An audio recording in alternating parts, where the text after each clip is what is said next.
keyboard Mondays, Tuesdays, Wednesdays, Thursdays, or Fridays, and not even on the weekends. I just won't be doing it. I'll use it for myself with work for my clients. But like I said, my name is Matt Storms. We'll introduce people in here. I'll call you out and go and introduce, say your name, where you're from, and what you do, and then we'll dive into today's topics and things like that. If you have questions, please ask them in Helpdesk Hangouts, either on the YouTube page or Google+, or reach out to me, Matt Storms, on Google+, and I'll be glad to help answer your questions. William Rock will do the same thing if you want to reach out to him.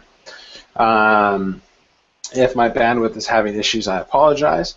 And I know maybe William can jump in if I ever start to freeze. So let's go ahead and introduce ourselves. Barry, why don't you go first?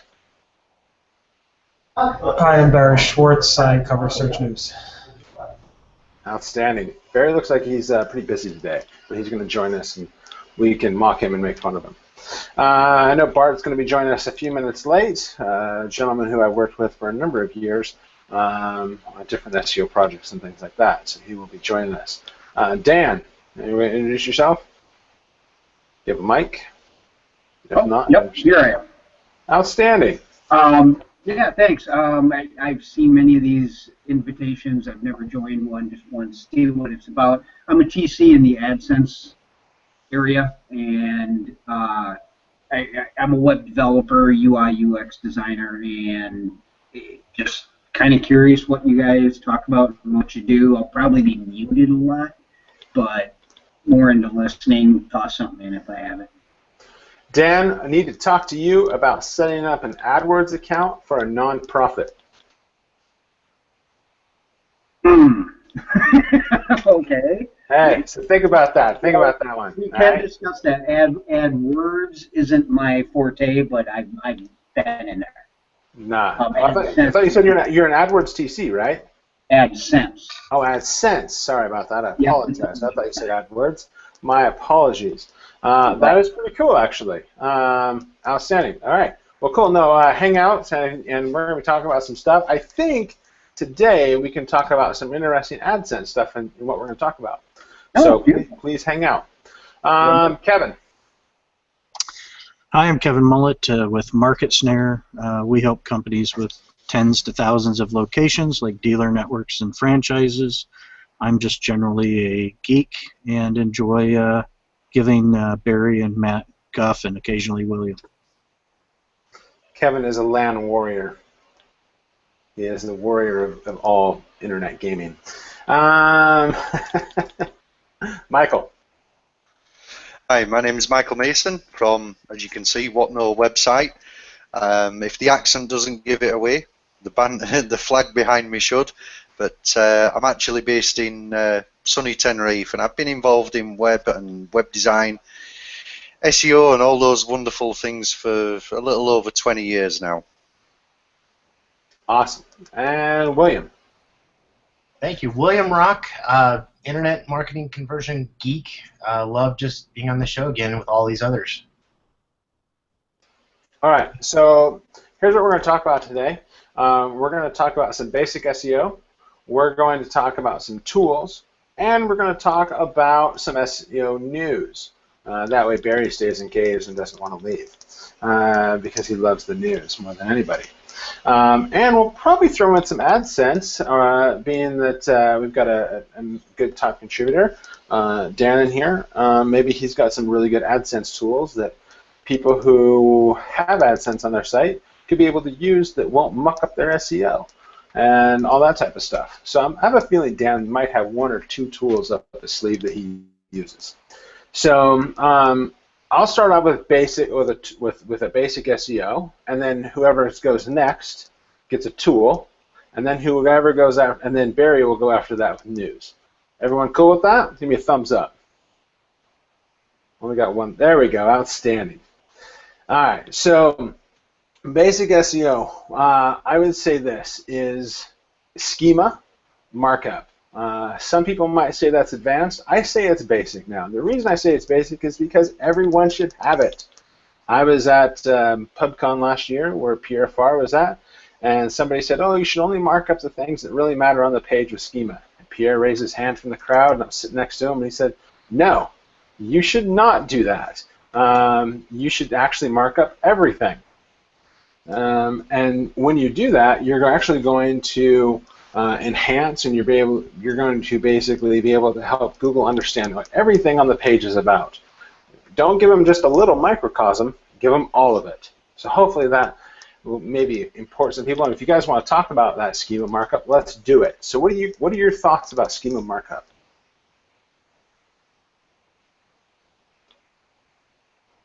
I just think people need to kind of pay attention and maybe do some research ahead of time, whether they want to do micro formats, whether they want to use JSON LD, whether they want to use RDFA, and kind of decide what's going to work into their system. Anecdotally, it seems like a lot of people are moving to JSON LD because of the capabilities and because Google is recognizing it more, but there's some choices that you have to make when you're getting into semantic markup and schema. Awesome. William, what are your thoughts on that? As far as schema? Yep. I haven't really dabbled too much with it, but I'm actually working with it in the legal space, a lot more with local and trying to actually experiment a little bit, so I don't really have hard case studies yet to see how it really actually affects, but sometimes I just let the actual search engine do what it's going to do without schema, and I've actually found that those results still show up for some reason. It's like knows somehow. So I'm still exploring, but the same note is that's what we all do is test, right? Yeah. Also, if you're in Google Search Console, actually, I forgot the name of it. Highlighter. Thank you. If you're using Data Highlighter, you can actually mark up your stuff. So even if you don't know how to inject the code on your site, you don't want to go through the issues of doing that and accidentally maybe screwing your site up, use Data Highlighter. It's really super powerful. It takes a little bit longer, I've noticed, to register the information on the page than the code because Google has to try to figure out what you're doing. But for a majority of the pages, especially in the e-commerce platform, Google does a very good job of it. They are really pulling the data quite nicely. So there's something to think about on that. And it's a free tool. Exactly. Ooh, and Barry says he's got news on that also. So maybe let's talk about a tool, and then we'll jump back to let Barry talk about that news. So who's got a tool they want to talk about that they absolutely love? And you can't say me. I'll say social crawletics. And it's not a tool that people also often associate with search engine optimization, but what it does is it allows you to go through and find out what kind of content is resonating well from your competitors, what type is getting shared well socially, what type is what type of content is their popular content. And again, it's a free tool, although you can pay more for more credits. And so it's a no-brainer for people to go out there and run against their competition. And of course, you shouldn't just do something because your competition is doing it, but it does give you some insight if you can't afford other tools that allow you to do the same thing. And Bart is asking, is that socialcrawletics.com? He was asking that. I believe that's it, yes. Outstanding. Thank you. All right. I'm tempted to ask. Yes, go ahead, Barry. What do you got news on that? So this morning around 5 a.m., John Mueller from Google actually said that structured data, structured markup may, in sometime in the future, possibly maybe become a ranking factor. We've always had this in the past that the rich snippets, the structured data, none of that we used for ranking. It was used for making the search results richer, and potentially using that for other purposes in terms of the search results themselves, filtering it and stuff like that. But John Mueller said over time, I think that structured markup is something that might go into the rankings as well. And that's something that I don't think ever heard a Googler actually say in terms of ranking and structured data. So I think it's more important now for you guys to think about structured data because of the ranking benefit as opposed to just Google better understanding what your site's about and using that to either give more filters in the search results or marking up your rich snippets and so forth. Great. Dan, you had a comment. Go ahead. You want to talk about that? Yeah, something we see on the AdSense forum quite a lot that may not apply to the search crawler, but the AdSense crawler, some of these new build your own website tools like Wix and Weebly and some of these, something super simple like Feed the Bot or Webmaster tools, you know, how Google sees it, are really simple, really basic tools to a lot of more experienced people, but a lot of new publishers don't even realize that the crawlers aren't even seeing their content because it's being drawn via Ajax or some other, you know, some other method where it's not even in the source code. Okay. The question is are those sites, are they using schema markup or any JSON or whatever they're using, micro formats? Are any of those, does anybody know if any of those like free type websites integrate any of that data and information in there? I don't believe they use any schema, and I do know at least, again, going back to AdSense specific, doesn't even see it at all, much less any schema that comes with it. But back to your topic, I mark up everything personally. You know, regardless if it's an important page or not, or you know, anything like that. But that's just me. Okay. No, and I think it's wise to mark everything up, even if it doesn't become a ranking factor, or if it does, that's good. But at the same time, does it really matter, or what matters most? I mean, when I see a page, like if I'm searching for like, you know, we'll just say I'm buying some marking pens to write on my whiteboard with, right? And I see that I do a search and I see a schema markup in there in the result listing with a price, and it gives me, you know, that it's in stock, and it gives me that, and it even gives me some review stars, whatever. It gives me all that information. It's going to give me more of a reason to want to click at that on that stuff. I think the danger though is, and I think we got to be careful when we say everything. And I've mentioned this before. This is my opinion. Sometimes it's hard to get clients just to write good content and put it on their website.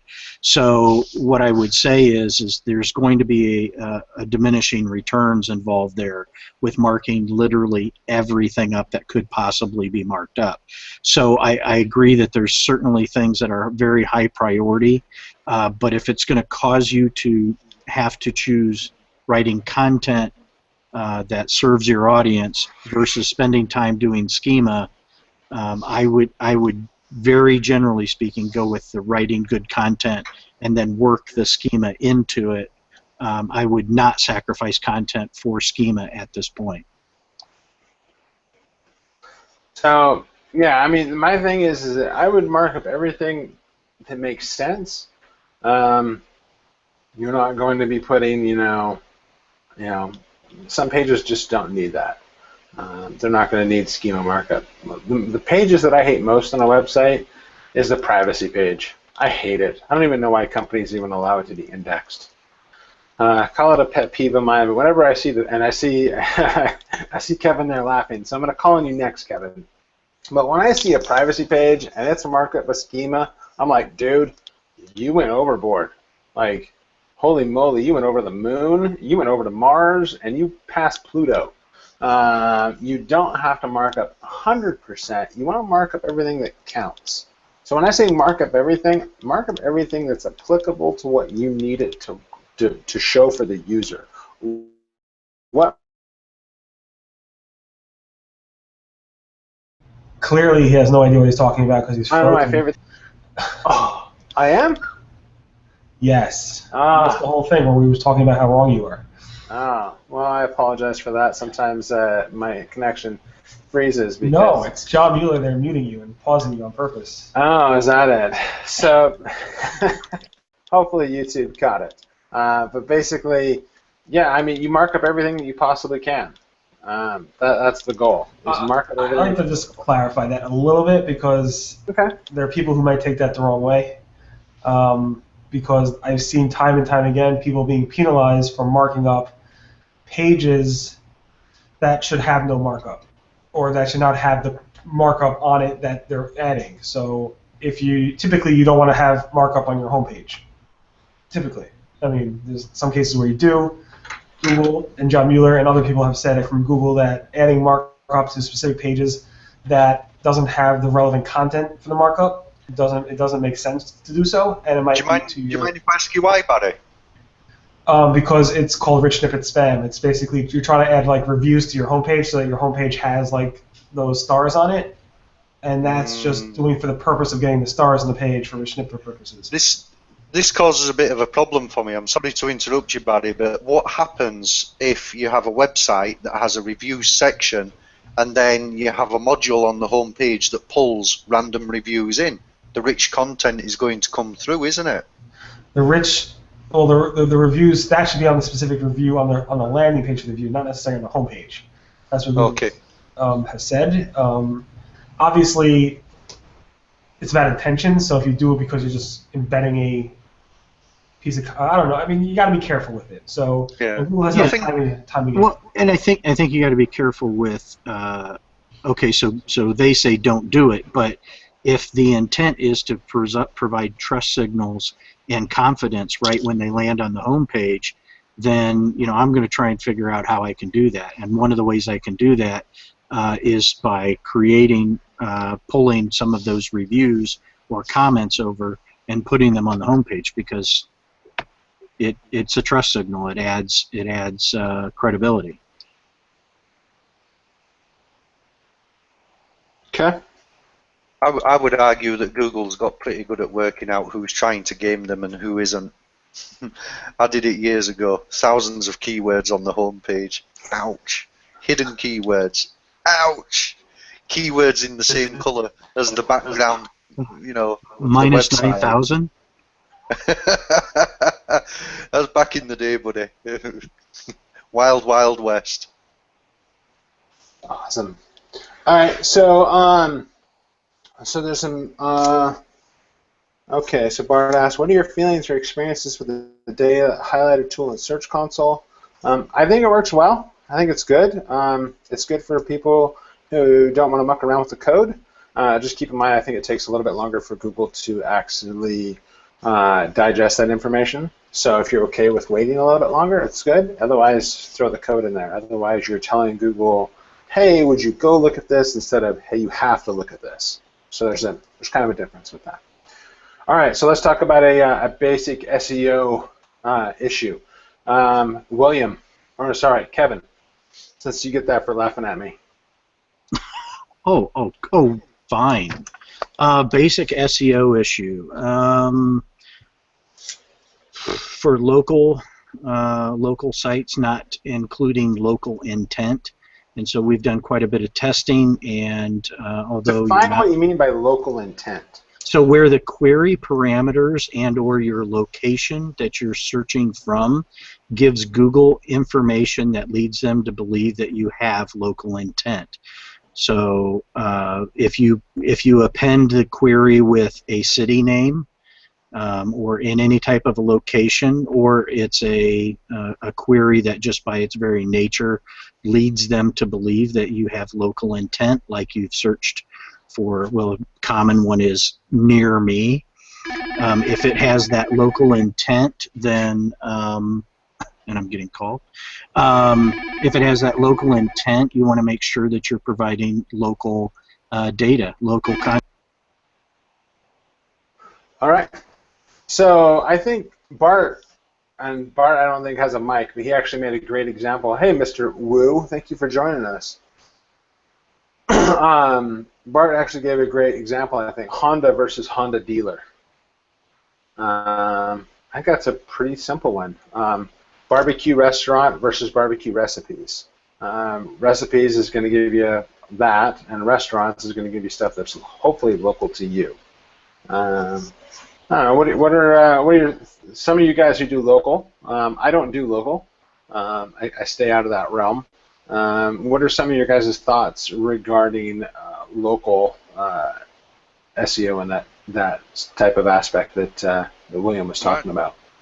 I've actually worked, well, I have two distinct sets of clients. One of them is local, and they're never going to attract business from outside of the area because we're on an island in the middle of the Atlantic. Nobody's going to get on a boat or a plane to come and eat at a restaurant here. Well, not everybody. And I've tended to use the website and Google Local, link the two, and it's worked perfectly. But I also use, it's not a site that the Americans are very familiar with, TripAdvisor. It's like Yelp. You know? Very, very popular in Europe, but I've heard it's not so popular in the States. I could be wrong. You're wrong. I'll be having lunch with those guys here at the beginning of the year, or the end of next month, I mean. So yeah. I'll tell them your thoughts. Good. Well, I found the combination of well-structured content on the website about the business, the location, the area, the Google Local listing, link the two. Now, those two alone should help rank, and in pretty much all cases, I'll get them to the top of Google for their search. However, we're dealing with a tourism market here, so we have to use TripAdvisor as well, and that drives traffic to the business through another avenue. Okay, awesome. What are some of your other guys' thoughts regarding that? Kevin, you want to come back to it? I'm sorry, I missed part of that because I had to take that call. So probably, yes, well, it was a pesky CEO. So yeah, so the baseline, I'm not quite sure. This is recorded, right? Yeah, that's fine. He won't find it. He's an SOB. No, he's it'll be fine. He'll never find this Hangout. Oh wait, I'm being fired. No, it's just like we deal a lot with local businesses, and so what I was basically saying is like we've run tests where we have, let's say you have 250 locations. All of them have an individual unique URL because they are their own business. They own that. They want to have control of that content, but it's very difficult to do in scale. And anyway, so we're able to test at scale some things. And so, like, for example, making sure all of the obvious things, like making sure your IYP and your citations are all consistent, that your NAP is, consistent across all things, making sure that if you have, local intent, as we started to talk about before, where you are, occasionally making sure Google knows where you're at by putting the city and state name in title tags and in the H1s, which we have noticed where we've tested it, and it absolutely makes a difference, where that's the only thing that we've changed on different ones and have seen an uptick from that. Just making sure that you're, crossing the I's and dotting the T's there, and understanding the difference between what impacts the local pack, which is now the 3-pack, normally, and what impacts organics within that area. So. Okay. So let's talk about a tool that I think would be awesome for local. So for you guys who play in the local space, what kind of tools do you like playing with? Give us one, maybe two. How about one from Google? Go for it. How about Google My Business? That's something, based off what we were just talking before about is customizing your local by just adding in the field. It's free. Basically go to Google My Business, just Google search it. You'll get all the information on getting started with it. What you can do with pictures, what you can actually do with your pages, with your videos, your reviews, all those things tie in. And just like the 3-pack, I found that with those elements of communication to Google, it's actually helped in the 3-pack. Just absolutely, especially with local services. You take a look at lawyers, or you look at plumbers. I mean, just utilizing the Google My Business and allowing them for having a radius in their My Business allows them to get their trucks out there. And people just need to understand the difference between a service area business and an actual business that allows people to come and actually come to the location, because you do need to handle that differently. And then one method allows you to do, if you have 10 or more, you can do it in bulk, as long as none of them are service area. But you do need to understand the difference between actually a service area business and a local business where you have people come in. The other thing I want to add to that is the photo. You know, the photo of the business is so important. I mean, it's as simple as going out with your digital camera and taking a snapshot of a nice grass, you know, settling at the front of the sign, part of the building, but you have the metadata of the GPS location too on top of the truck, the Google van or whatever, Google car going by, and getting that type of data going, okay, this is a real business. They can verify that through map listings. But now you add something with metadata with a beautiful picture, maybe some pictures of your inside office, and then you also work on your Google Plus page. I would look at, I'd add to that. That's great. We talk about taking pictures with your camera phone all the time so it has the GPS coordinates. But I would add to that and make sure that you, if it's valuable enough and you have a nice enough location, go hire one of the certified Google photographers that come in and actually do the 3D. You know, it's like hiring somebody to drive a car in there and do the Google Street View, only they don't drive a car through there. Well, no, and you bring up a good point, and that's actually with Google Photos. And you've got the opportunity, if you have a local business, to have that camera walk through the building and take complete 3D imaging. And so when that goes back to the map, visitor experience goes up. I've got a violin manufacturer in Kansas that does the same thing. You walk through and you do a tour. You can see all the violins, cellos, and basses on the sides.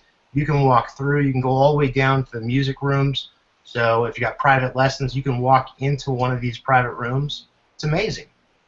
Yeah, just make sure to know that the actual certified Google photographers do have an advantage over just you adding that photography in, because they have tools that are not available to the general people to add to their My Business. Absolutely, and the cameras that they use too are completely different than you would think that you can take that from your camera and go up, up, up, and all the way around. But it doesn't actually have that. You have a different formatting that they know how to build into with that camera. Yeah, but, well, it's actually you can actually go buy those cameras in the stores. I mean, they're just high end. I mean, they're super high end cameras. The issue is that I actually applied for that program.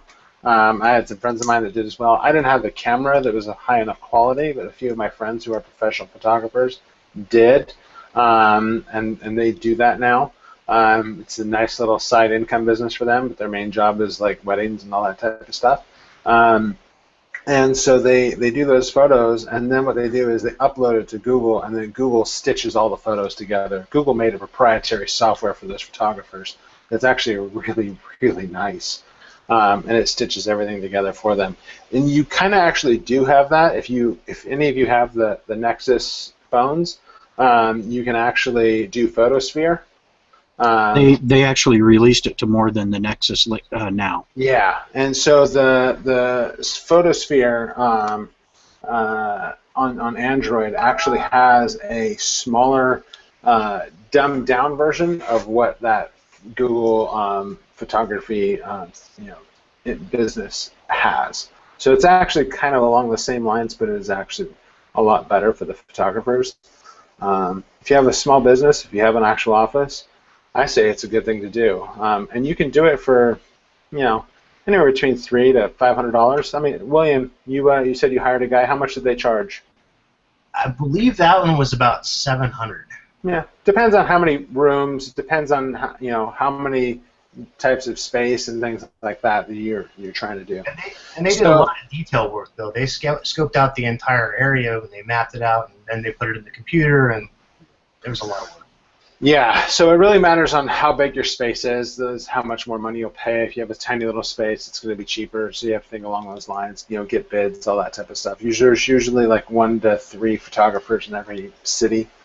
Sometimes some have a little bit more than that. So real fast before we jump to Barry on his next news article, we do have one question. It says, I am working for an e-commerce site.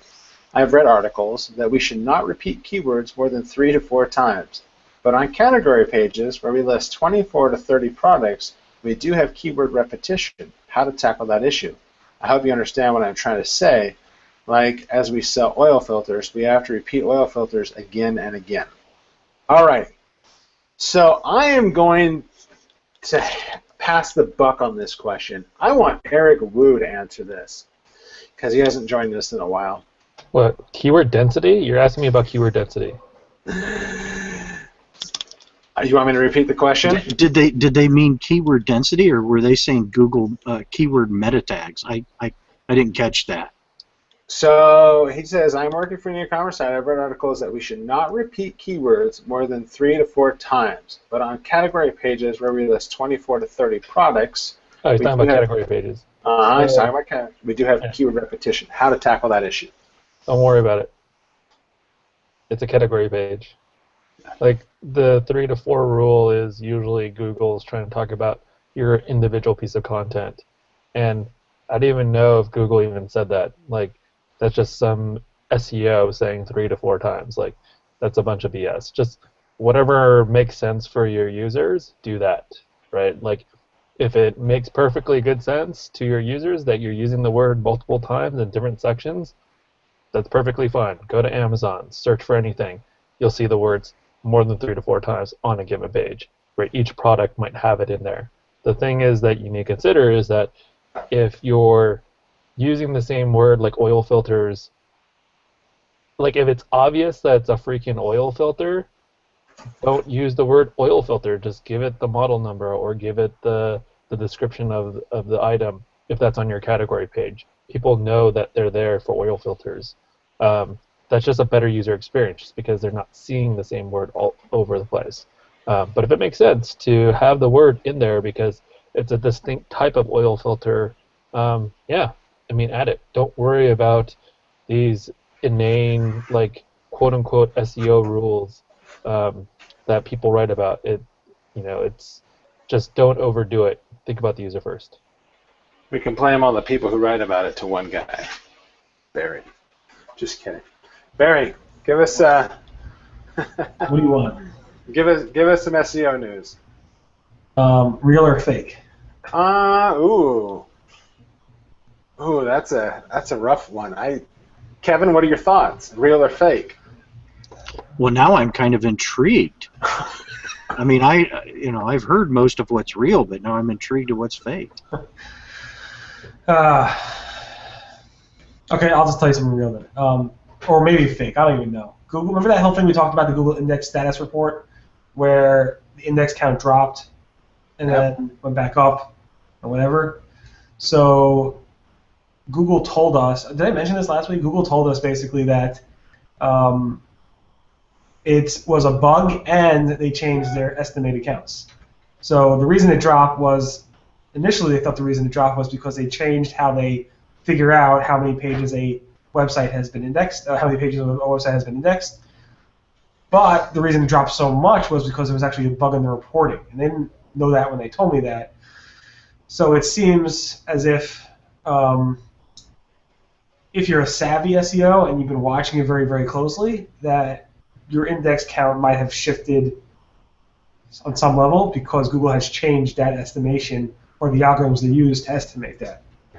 But the reason it showed so significantly in the index status report on August 23rd was because there was some sort of reporting glitch.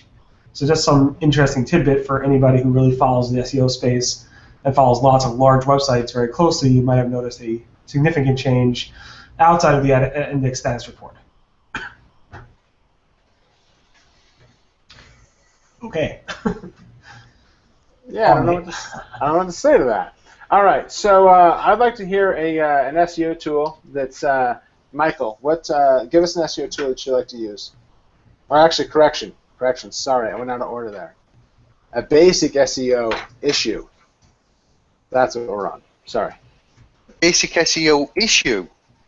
Mm-hmm. That noobs will get confused and then ruin their site or their company with. Do you know the biggest one I come across most frequently is bloody keywords, and it's pointless because even John Mueller himself has said they don't use them as a ranking factor.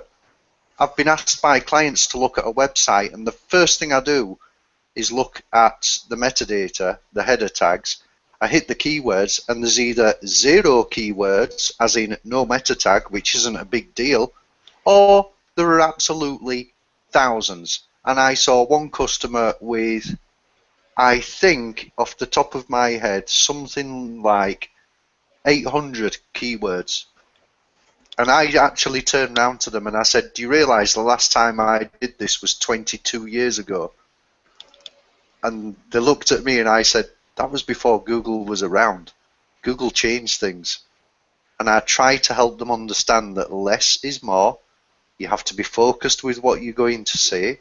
You have to make sure that if your website is talking about motor spares, that it doesn't display, I don't know, casinos.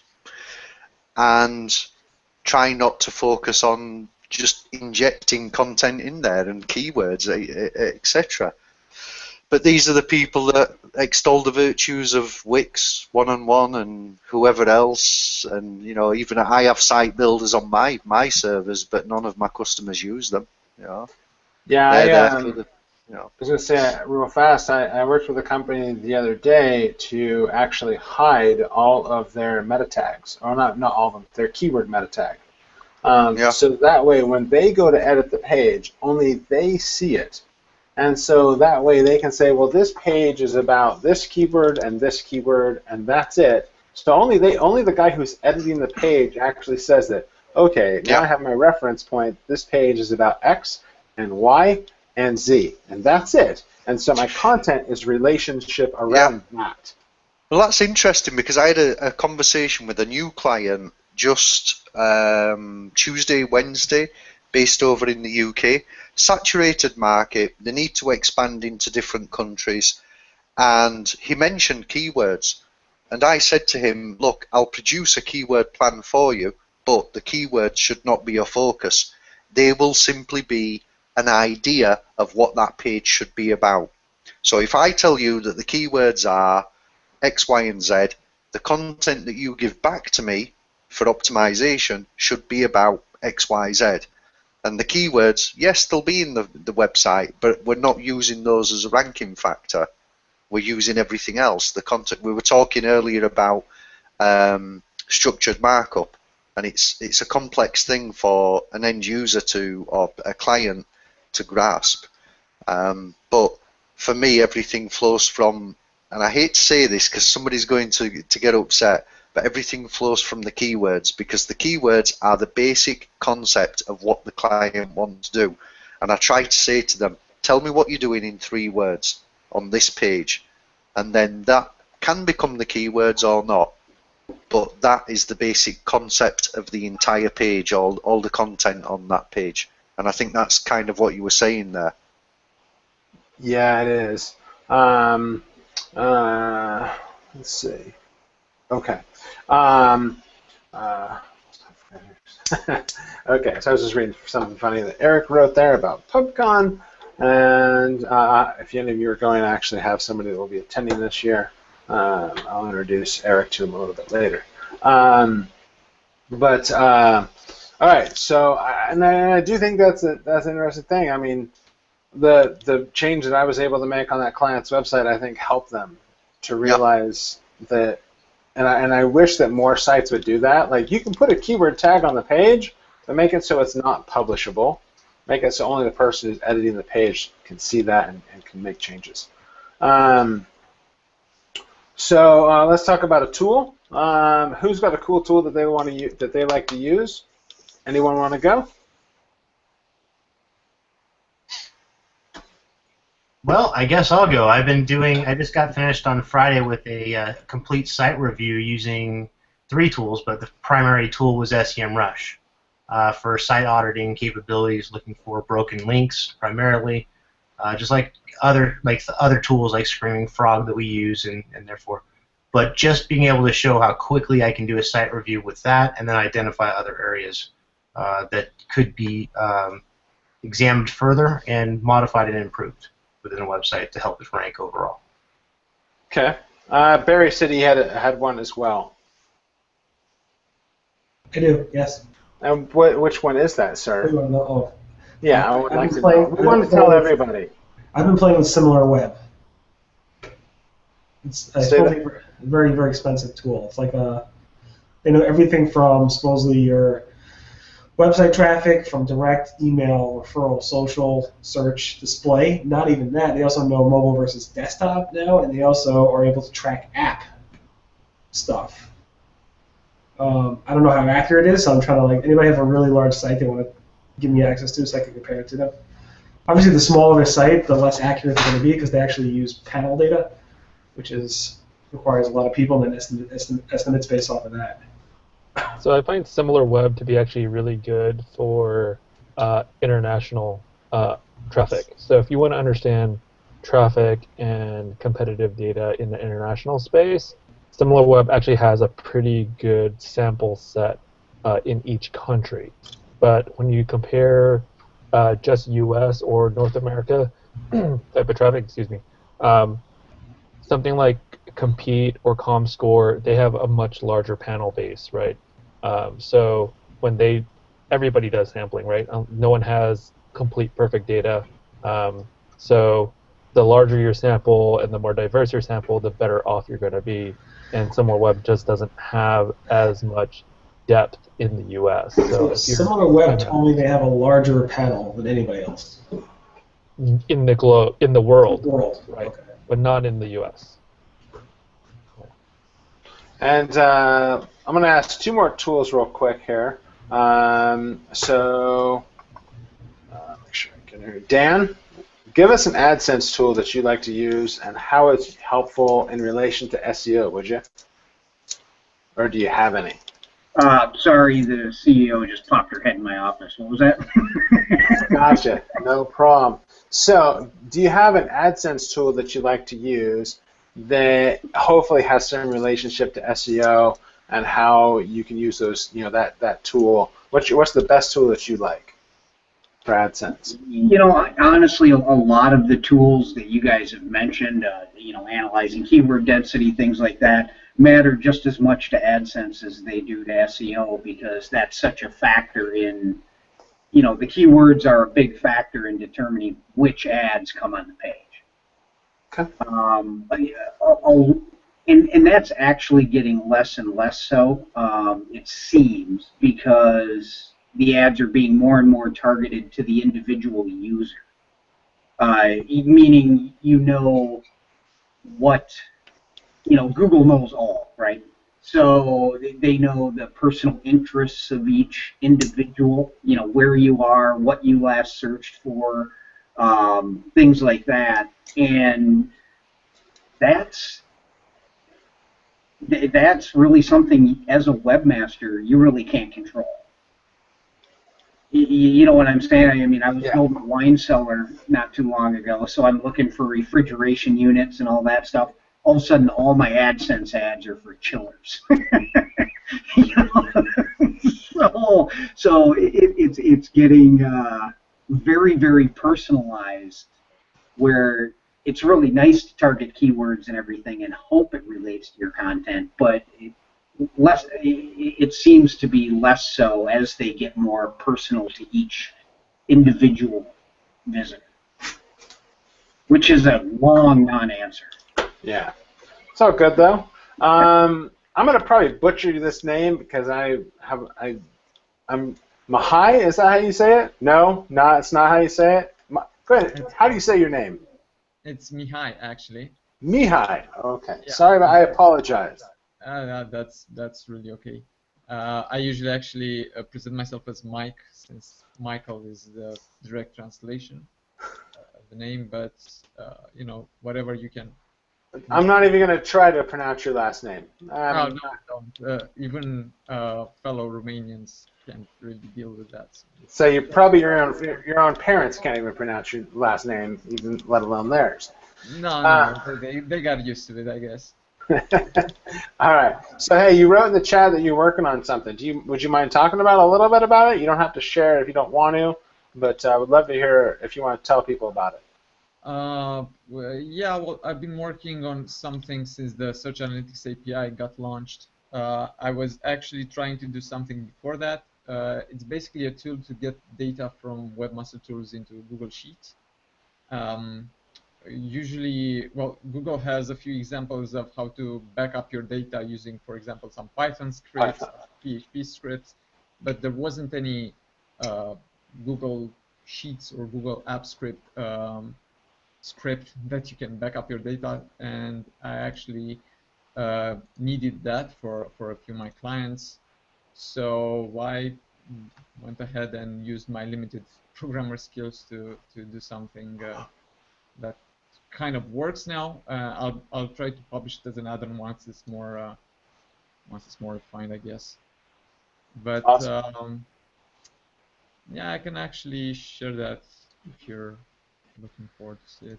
Yeah, I think maybe if you want to, oh yeah, there it is. I will make your screen large. Hold on, let me just. You don't have to. Tell you what. Why don't you do this? Why don't you, when you're ready to go live with it, or you feel comfortable, why don't you share it with me, and then I'll share it with everybody in the Hangout if you're okay with that. I don't mind. It's going to be public anyway. Probably I'll try to put it on GitHub at some point. So for example, there's two main things you can do with it. You can either just get some data right away into the current sheet. So for example, I'll select the date range, and it has the main options except filtering, so it doesn't support filtering yet. And for example, you want to see by querying page, it defaults to 1,000 rows like the API normally defaults to, but it supports maximum 5,000. Where to put the data in, and then you just get it. Takes a few seconds, and yeah, just get your data. Dude, that's epic. Nice. I totally went in on that. You can pretty much group by whatever options they give you. So for example, just by date, it just gives it by date, and country, page, and everything else. And this is actually just to get data, but the main feature, I guess, would be to create backups. So this would basically create a backup that would run every month. You set it up in the same way, and just click create backup, and there's a trigger now going that will back up and create sheets of your data every month or week or day. Basically. You totally need to submit that to producthunt.com when you're ready to make that live, and maybe even Product Hunt would be the place to put it, and it'll go viral like almost immediately with people that understand how cool that is. I think I heard about Product Hunt, but I'm not sure what that is. It's just a place where people go and they drop cool tools that they found. Some of them are actually betas or brand new startups, and some of them are just cool plugins and tools. Okay. Yeah, Barry is pretty much on point. Yeah, I'll pick it up, but don't tell me on Monday or Tuesday. What's Monday? It's I'm not gonna be Rosh Hashanah. Yeah. So Wednesday or Thursday, post it on Google Plus or no Jewish holidays. You put Barry on an embargo, okay? Barry, you can't talk about it until I'm putting you on embargo to not tell me about it until Wednesday or Thursday, if that works. Reverse embargo. Well, basically, it's the same thing that a lot of other tools do, just not in Google Sheets. So I think there's even Groovy for that. So let's ask one of the big data guys in the room. Eric, would you use this? Yeah, no, I mean this is cool. I mean I've done a lot of things in Google Sheets. I know actually how hard it is. The fact that like you got a nice UI to it, that's additional work. It's a really great job. For day-to-day, like for individual like managers that you need to pull something, like that's something I would use. But like when we're talking about like actually historical pulling data, all that stuff, like I'm just doing everything on server side, right? Like I'm actually saving it to a database and all those kind of things. But I'm in a different use case, right? Like I'm trying to merge that with all my other data. We're a little bit more large scale in that way, so I'm not manually going through a lot of the information. I'm having it then additional like ETL processes pull out data from it, keywords, other extractions, and then joining it with other tables. So, but for like a tool, especially given that most people have such a strong pain point of trying to get things out of Search Console, even though they've made it way easier, to be able to munge it and then put it back into like Google Charts and stuff like that, that's pretty awesome. Yeah, well, it can't really do that yet. Play with it, so it's just a basic. Well, I mean, you basically just from your tool, right? You can just add another sheet, and then now you have the data available to create charts off of it, right? So, and that's usually like, you think about most people, they're like, okay, they go into the console, they have to log in, they have to go find the thing that they want, they have to download the CSV, they have to pull the CSV into Excel, they have to create the thing, and then do it all over again every single time they want to do a data pull. Your tool simplifies a lot of that time that they would have to use. So it's pretty awesome. Actually, there are two things that you can't really do in the Webmaster Tools Search Console UI that you can do with the API.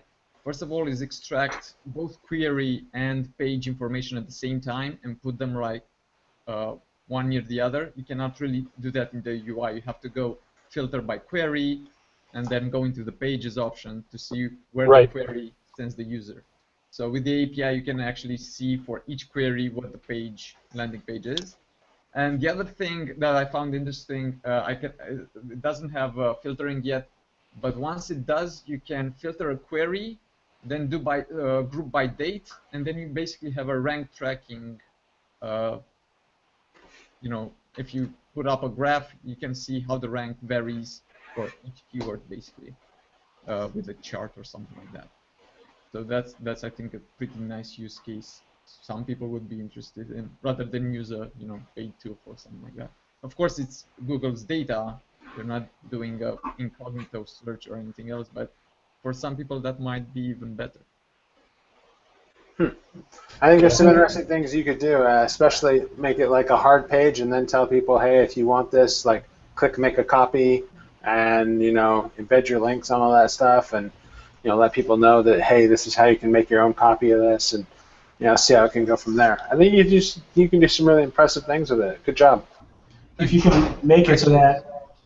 Actually, it's going to be published as an add-on, so people just need to go and install add-on. So.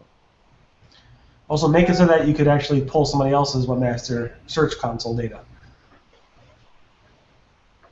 That would be better, yeah. Or send the data to me directly once you. Right.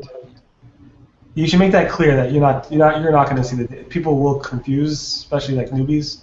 Make it clear that you're not going to see their data when you publish it. That is only being shared to the Google account itself.